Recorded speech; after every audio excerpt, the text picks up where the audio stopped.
Clearing the decks is defined as getting rid of everything that is not needed, or to deal with everything that needs to be done so that you can start doing something more important. Historically, or literally, clear the decks meant to remove obstacles or unwanted items from the decks of a ship before a battle at sea. This is the story of me clearing the decks from my life. For 4 months this summer, I spent a lot of time getting rid of crap that I didn't need and shedding commitments that no longer were serving me. It's a life is like a box of chocolates story. I thought I knew what I was going to get. I thought I knew I was going in a certain direction, and I ended up going in a totally opposite direction. One final metaphor. This is the road leading to my house. At the Y, I turn left. For 4 months, I was planning to make a major change in my life. For 4 months, I was planning to turn right and go in a totally different direction. At the last possible moment, I slammed on the brakes, backed up about 10 feet, and made a left-hand turn. In May, I was approached by the agent of Robert F. Smith. Who is Robert F. Smith? Robert F. Smith is the son of O.C. Smith. Who is O.C. Smith?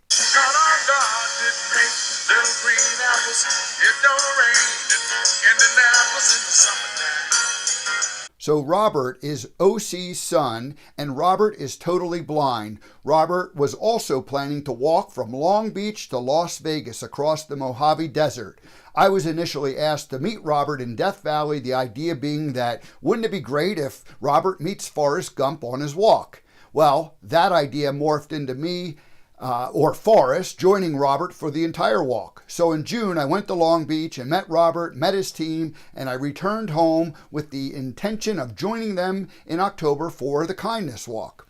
When I got home, I realized that I needed to make some pretty significant changes in my life if I was going to be able to leave for 6 to 8 weeks during October, November timeframe to join Robert. So I realized I needed to clear the decks in my life, get rid of some stuff. But I had a problem. I had a bunch of clutter in my life, both physical clutter and mental clutter. I had moved to Montana 10 years earlier.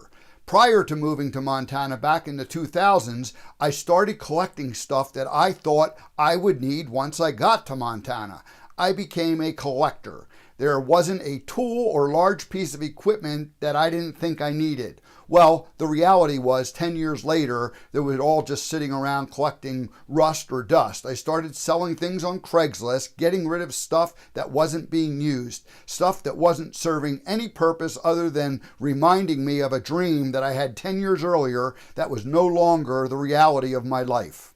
Let me repeat. I was holding on to stuff that was not serving me and was only reminding me of a past dream that was no longer my current reality. In addition to the physical stuff, there were 2 commitments that I had made 7 and 10 years earlier that I was still involved with. They were volunteer service projects that needed to be cleaned up. The first one was the Bitterroot Brewfest. I joined the committee 10 years earlier and ended up with the first year 1 little assignment, and then in year 2 I had 7 assignments, and then year 3 and on I was in charge of all of the logistics. I became the co-chair of the event for many years, and it was basically something that just kept going on and was a lot of work for me to do. So this year, in anticipation for that, I ended up going over all of my diagrams and notes and organizing them all, updating everything. So then when we had the event, it was a huge success.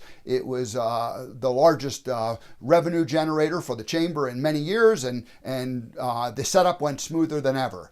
The next morning, I woke up and I said, I'm done. And I met with the director of the chamber and told him I needed to resign. 1 month later, we had my replacement in place, and I resigned at the wrap-up meeting, and everything is turned over, and I'm free of that commitment. Woo! The second commitment I had was 7 years, and that was with the NSA Mountain West, the Speakers Association chapter, Mountain West chapter.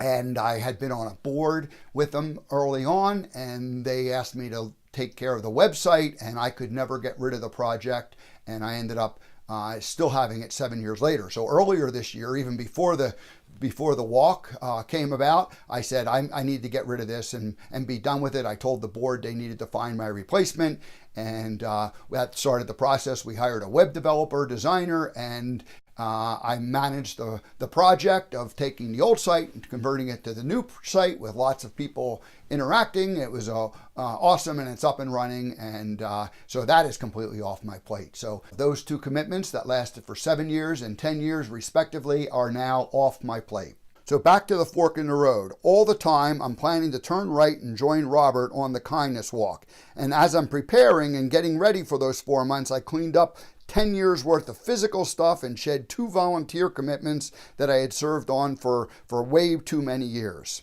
It's late September and I'm about to depart for California, and I am intending to be gone for anywhere from 6 to 8 weeks. I'm not 100% sure, and I'm not even sure if I'm coming back to Montana at that point. And but at that point, there was many details that still hadn't been resolved and completely taken care of. So I had a heart-to-heart or a very candid conversation with Robert and his team, and it was ultimately decided that I would walk away from the project, and Robert would do this year's project without me, and we'd leave open future events possibility in the future. So now I'm coming down the road. I'm about to make that right-hand turn. I slam on the brakes. I don't turn right. I end up making a left-hand turn, and I end up heading back home with completely cleared decks. So here's the moral of this story is that sometimes we make a commitment and we decide we're going down a certain path, and then at the last possible moment we end up not going in that direction that we originally intended. In my case, I was planning to join Robert on the kindness walk, and I didn't. But I'm grateful for Robert and for the opportunity to participate, because had I not gone down that path and not believed that that was what was going to happen, I would not have cleared the decks the way that I did it. I believe I would not have had the gumption to clear the decks and get rid of all that stuff that needed to be gotten rid of and gone. So there are no coincidences in life. We meet people, we think that we meet them for a certain reason, and sometimes we end up meeting them for another reason, and that's exactly what happened in this situation. Life is like a box of chocolates. You never know what you're gonna get.